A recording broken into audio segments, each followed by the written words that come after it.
ورنہ نارملی جن اسٹوڈنٹس کی انگلش ڈرافٹنگ اچھی نہیں ہوتی وہ خود سے سینٹینس نہیں بنا سکتے. کچھ اسٹوڈنٹ ایسے بھی ہوتے ہیں جن کی انگلش ایوریج اسٹوڈنٹ سے ویک ہوتی ہے, ان کو پھر ہم سجیسٹ کرتے ہیں کہ جو لکھا ہو آپ اس کو ایز اٹ از پروڈیوس کر لیں تو بہتر ہے, ورنہ آپ اس کو اپنے الفاظ میں بھی لکھ سکتے ہیں.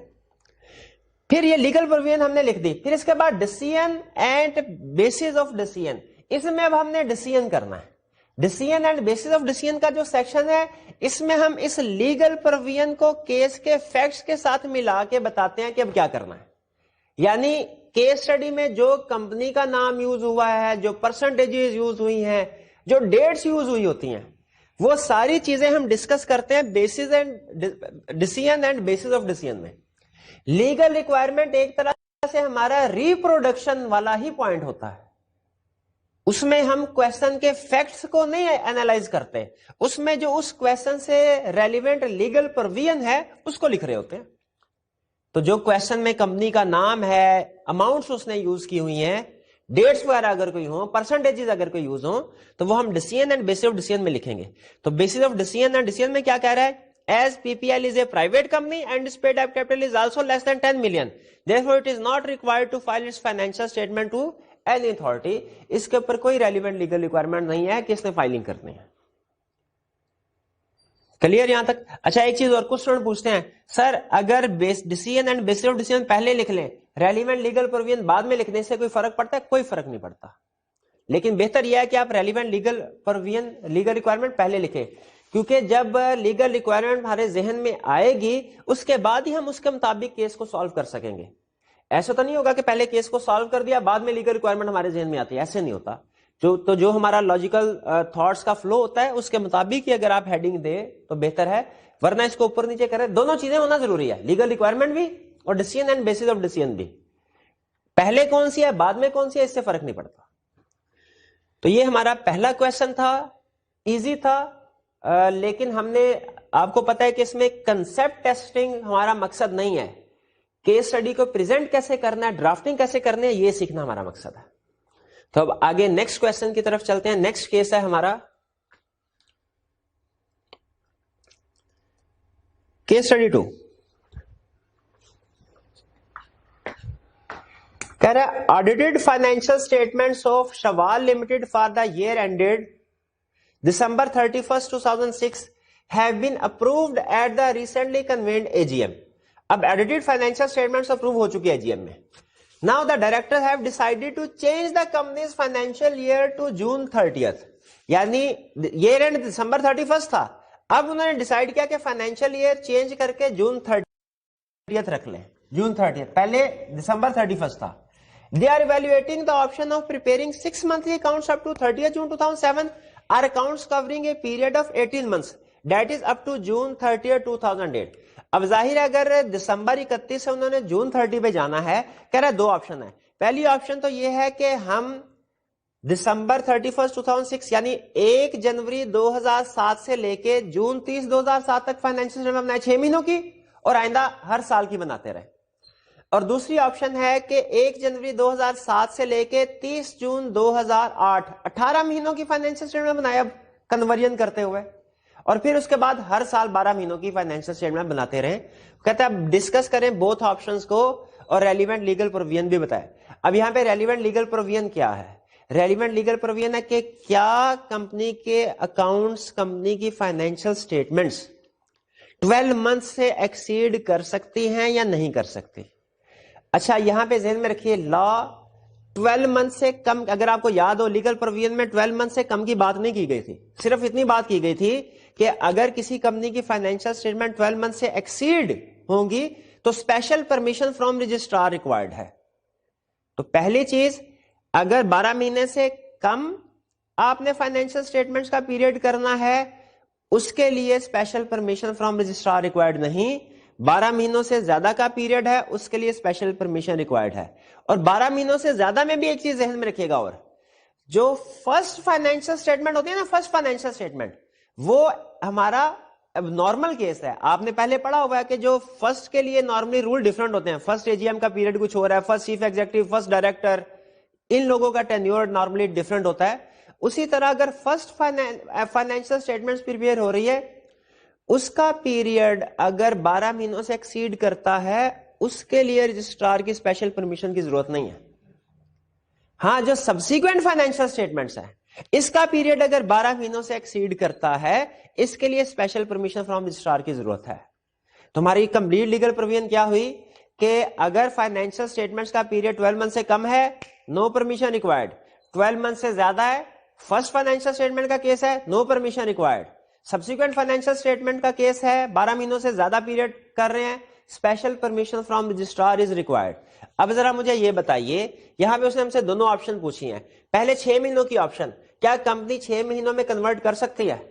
بالکل کر سکتی ہے, آپ نے اس کے لیے پرمیشن کی ضرورت نہیں.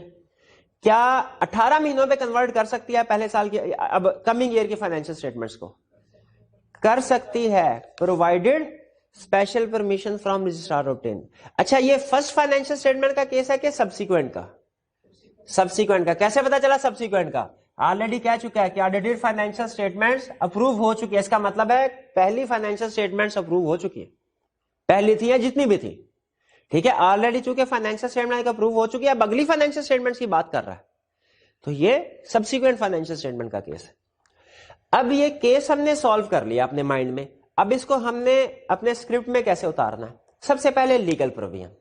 لیگل پروویژن میں کیا لکھیں گے کہ کمپنیز ایکٹ کے مطابق, اچھا ایز پر کمپنیز ایکٹ بھی لکھنے کی ضرورت نہیں ہوتی, وہ نارملی ہم پریکٹس میں لکھ دیا کرتے ہیں. ایگزام میں اگر ایز پر کمپنیز ایکٹ نہیں بھی لکھتے کوئی مسئلہ نہیں ہے, کیونکہ یہ انڈرسٹوڈ ہے کہ آپ جو کچھ بھی لکھ رہے ہیں کمپنیز ایکٹ کے مطابق لکھ رہے ہیں. لکھنا چاہیں تو لکھ سکتے ہیں, یہ نیوٹرل ورڈز ہیں, ان کے کوئی مارکس نہیں آپ کو ملیں گے. کہتا ہے period covered by subsequent, note کیجئے subsequent financial statement shall not be more than 12 months unless permission from registrar is obtained. یہ ہماری لیگل ریکوائرمنٹ ہے. تو اب ہم نے decision and basis of decision میں کیا لکھا کہ پہلی آپشن جو ہے یعنی 6 مہینوں والی, اس کے لیے ضروری نہیں ہے پرمیشن فرام رجسٹرار. جو سیکنڈ آپشن ہے یعنی 18 منتھس, اس کے لیے اسپیشل پرمیشن فرام رجسٹرار ضروری ہے. پہلے لیگل پروویژن, پھر اس کے بعد decision and basis of decision. جی کلیئر؟ اب آپ نے اسی لائن کے اوپر پریکٹس کرنی ہے. ہر کیس اسٹڈی کے آپ نے 2 حصے ضرور کرنے ہیں, ریلیونٹ لیگل پروویژن اور ڈیسیژن اور basis of decision. Relevant legal provision میں وہ ہمارا رٹے والا کنسپٹ آئے گا جو ہم نے یاد کیا ہوا لیگل پروویژن والا, لیکن decision and basis of decision میں ہم نے کوسچن کے فیکٹس کو اس حصے میں ڈسکس کرنا ہے, لیگل ریکوائرمنٹ میں ڈسکس نہیں کرنا. نیکسٹ چلتے ہیں تھرڈ کیس اسٹڈی کی طرف. تھرڈ کیس اسٹڈی ہے جی ہماری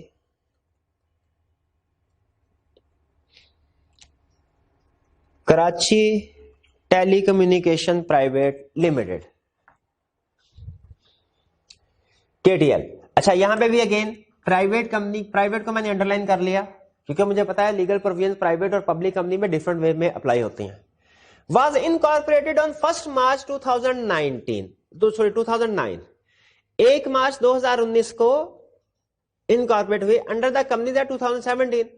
its directors have decided to hold the first AGM of the company on August 10, 2010. Dates میں نے پرائیویٹ کو بھی انڈر لائن کیا اور میں نے ڈیٹس کو بھی انڈر لائن کیا کیونکہ کیس اسٹڈی میں ڈیٹس بھی اہم ہے, پرسنٹیجز بھی اہم ہے, ٹائپ آف میٹنگ کیا ہے یہ بھی اہم ہے. ڈیٹ کو AGM کو انڈر لائن کیا اور پھر اگلی ڈیٹ وہ کہہ رہا ہے جی اگست 10, 2010 کو ہم فرسٹ AGM پلان کر رہے ہیں for placing the first audited financial statement for the period ended March 31st. March 31st کو بھی انڈرلائن کر لیا, period end March 31st ہے. For approval. Comment on the decision of directors in the light of provisions contained in Companies Act 2017.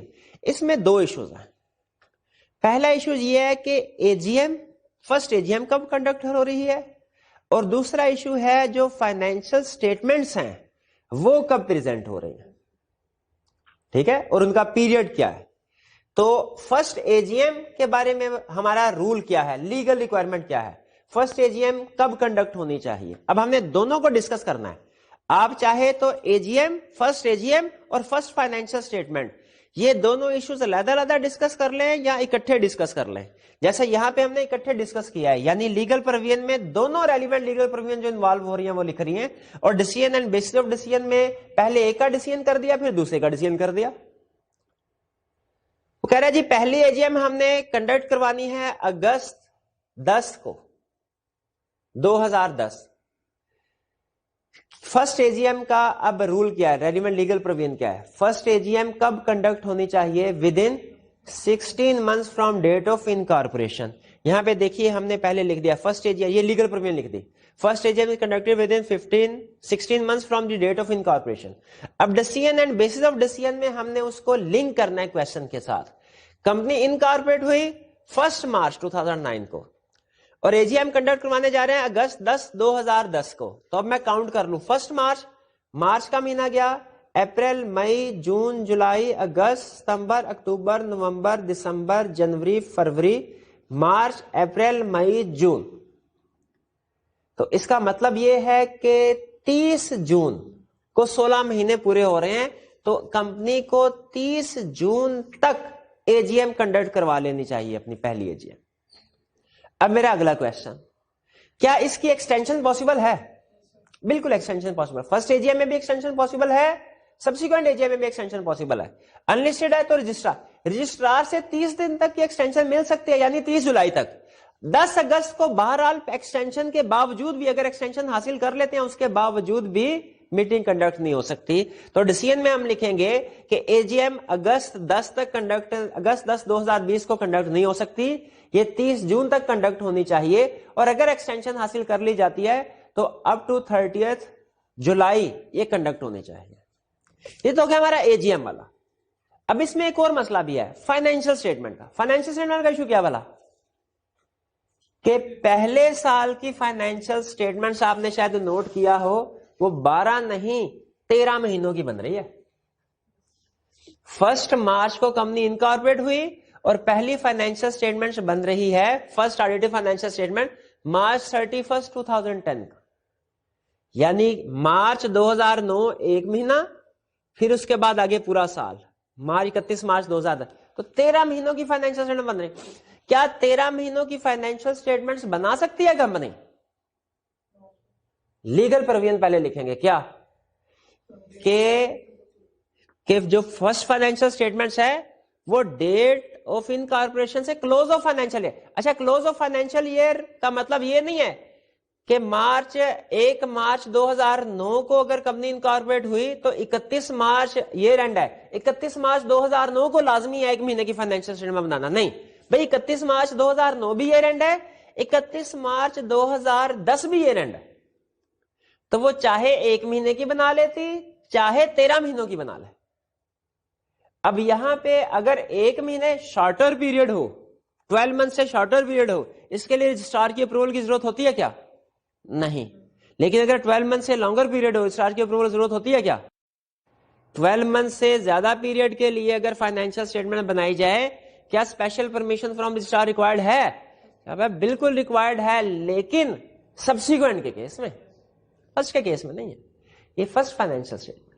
اس کا مطلب ہے اس financial statement کا پیریڈ 13 منتھس ہو سکتا ہے. فرسٹ فائنینشیل اسٹیٹمنٹ کا رجسٹرار کی اپروول کی ضرورت نہیں ہے. لیگل ریکوائرمنٹ ہم نے لکھا first financial statement shall cover period from date of incorporation till close of the financial year.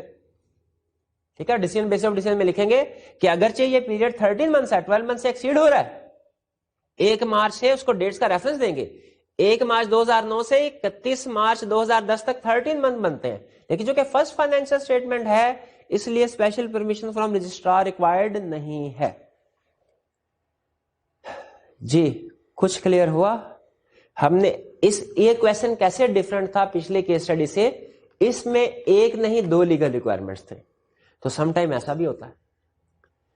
ٹھیک ہے, جیسے آپ نے وہ جو ڈائریکٹرز کی ڈسکوالیفیکیشن کی کچھ کیس اسٹڈیز کی اگر پریکٹس کی ہے تو اس میں سم ٹائم ایک کویسچن میں 2 ڈسکوالیفیکیشن آ جاتے تھے.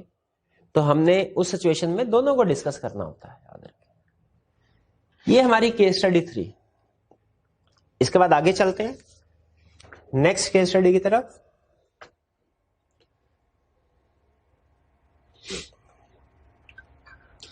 Case study 4.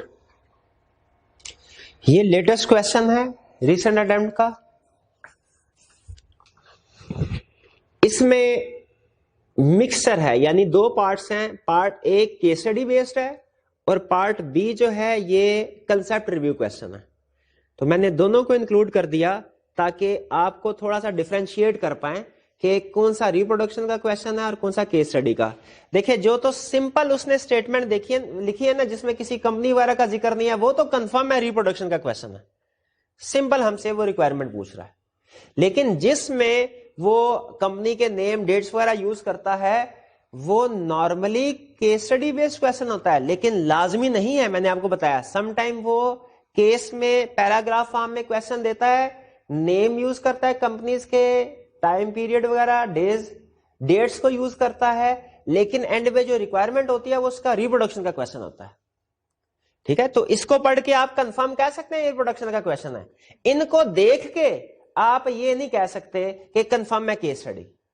زیادہ چانس یہی ہے کہ اس طرح کا جو کویشچن ہوگا, اس طرح کی ڈرافٹنگ ہوگی وہ کیس اسٹڈی بیسڈ ہوگا, لیکن ریکوائرمنٹ پہ ڈیپینڈ کرتا ہے ریکوائرمنٹ میں کیا کہہ رہا ہے. تو سٹارٹ کرتے ہیں ہم. اے کہہ رہے نصیر اے نان ایگزیکٹو ڈائریکٹر. اب نان ایگزیکٹو ڈائریکٹر آپ کو پتا ہوگا کون, ایک ایگزیکٹو ڈائریکٹر ہوتا ہے جو کمپنی کے امپلائمنٹ میں انوالو ہوتا ہے, نان ایگزیکٹو کا کمپنی کے امپلائمنٹ سے تعلق نہیں ہوتا. کہہ رہے نان ایگزیکٹو ڈائریکٹر ہے اولیور ٹریولز لمیٹڈ OTL کا. While reviewing details of investment made by OTL, has shown his concern on the following shares that are not held in the name of OTL. جو director ہے اسے اپنے concern show کرو, اس نے کہا بھائی company نے انویسٹمنٹ کیا ہے اور یہ کمپنی کے نام پہ نہیں ہے. اب اس سے فوراً ہمیں پتا چل گیا کہ یہ کنسپٹ ہم نے کہاں پڑھا ہے, انویسٹمنٹ والے چیپٹر میں ہم نے اسٹڈی کیا تھا کہ کمپنی کی جو بھی انویسٹمنٹ ہے کمپنی کے نام پہ ہونی چاہیے. لیکن آپ کو یاد ہے اس کی ہم نے کچھ ایکسیپشنز بھی پڑھے تھے جن میں انویسٹمنٹ کمپنی کی ہے لیکن ہو سکتا ہے کمپنی کے نام پہ نہیں, ادر پرسن کے نام پہ رجسٹرڈ ہو. وہ یاد ہے آپ کو وہ کون کون سے کیسز تھے جن میں ادر کمپنی کے نام پہ رجسٹرڈ ہو سکتی ہے؟ نہیں یاد آپ کو؟ آگے چلتے ہیں, پہلے ان کو پڑھ لیتے ہیں, جو اس کیس سے ریلیونٹ ہوگی ہم اس کو لکھیں گے اپنے آنسر میں. پہلا 500 shares in Park Travels private limited are held in the name of Rahim who is an employee of OTL. OTL کا امپلائی ہے اور 500 شیئرز اس کے نام پہ ڈال. PTPL is a wholly owned subsidiary of OTL. اب ہم OTL کے پوائنٹ آف ویو سے کیس کو ڈسکس کرنے جا رہے ہیں. OTL کی wholly owned subsidiary ہے. اچھا مجھے بتائیے wholly owned subsidiary کا مطلب کیا ہوتا ہے؟ کہ اس کے 100% شیئر OTL کے پاس ہے, یعنی PTPL کے 100% شیئر کس کے پاس ہے؟ OTL کے پاس. wholly owned subsidiary کا مطلب یہ, wholly کا مطلب یہی ہے 100%. اس کا مطلب یہ ہوا, مجھے بتائیے کہ PTPL کے شیئر ہولڈرز کتنے ہوئے؟ ایک. کون؟ OTL. کیا منیمم نمبرز کی ریکوائرمنٹ پوری ہو رہی ہے اس سچویشن میں؟ نہیں, کیونکہ کم از کم کتنے ہونے چاہیے میم؟ 2 ممبر ہونے چاہیے. ایک پرائیویٹ کمپنی جو سنگل ممبر نہیں ہے, سنگل ممبر ہوتی تو یہاں پہ SMC لکھا ہوتا, سنگل ممبر نہیں ہے, پرائیویٹ کمپنی ہے نارمل, اس کے کم از کم 2 ممبرز ہونے چاہیے. wholly owned subsidiary ہے یعنی ایک ہی ممبر OTL. تو اب منیمم نمبر کی ریکوائرمنٹ کو پورا کرنے کے لیے OTL کو کیا کرنا پڑے گا؟ اپنے کچھ شیئر جو ہیں ایک نومینی پرسن کے نام پہ رجسٹر کرنے پڑیں گے تاکہ منیمم نمبر آف ممبرز کی ریکوائرمنٹ پوری ہو جائے. اب مجھے بتائیے, اب آپ کو یاد آیا کوئی اس طرح کی ہم نے ایکسیپشن پڑھی ہے کہ منیمم نمبر آف ممبرز کو پورا کرنے کے لیے ایک کمپنی اپنے کچھ شیئرز نومینی پرسن کے نام پہ رجسٹر کروا سکتی ہے؟ بالکل. تو ہم یہاں پہ لیگل ریکوائرمنٹس میں یہ لکھیں گے کہ ایک کمپنی کو اجازت ہے وہ منیمم نمبر کو پورا کرنے کے لیے اپنے کچھ شیئر نومینی پرسن کے نام پہ رجسٹر کروا سکتے ہیں. یہ ہماری لیگل ریکوائرمنٹ ہو گئی. اب ڈیسیژن اینڈ بیسک ڈیسیژن میں کیا لکھیں گے کہ چونکہ PTPL ایک پرائیویٹ کمپنی ہے جس کے کم از کم 2 ممبر ہونے چاہیے, جبکہ wholly owned subsidiary ہونے کی وجہ سے اس کا صرف 1 ممبر تھا, اس لیے اس سچویشن میں منیمم نمبر آف ممبرز 2 کو پورا کرنے کے لیے OTL کر سکتی ہے کچھ شیئرز اپنے ایک امپلائی کے نام پہ ٹرانسفر, تاکہ اب اس کمپنی کے 2 ممبر ہو جائیں اور لیگل ریکوائرمنٹ پوری ہو جائے.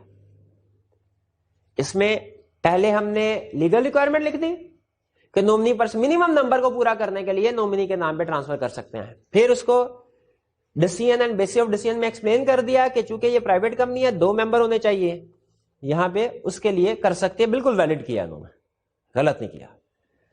دوسرا point 5000 shares of Tours and Tours private limited TTPL are held in the name of Sami, who is a non-executive director in TTPL by virtue of OTL's nomination. OTL owns 30% voting rights in TTPL.